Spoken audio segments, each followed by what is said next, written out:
Mati silong hiale Anh tiếng nghe ini A chu na gian ka thiên lung ti buai tu Trong tuổi ni dù không may hia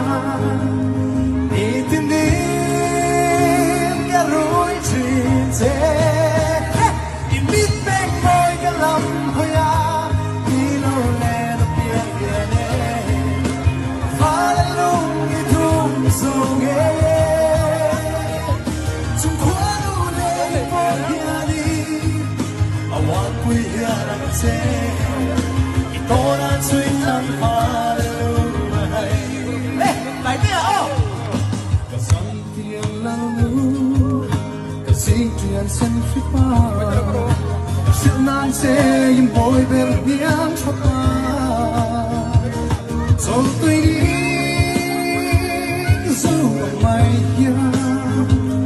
Đi tình nên cả rối chuyện thế Im mít mình bồi cả lầm hồi à Đi lâu lên tiếng kia thế Phá lên lung như đúng dù ghê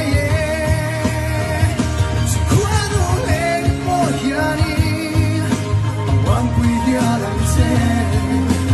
Tôi đã truy thắng hoa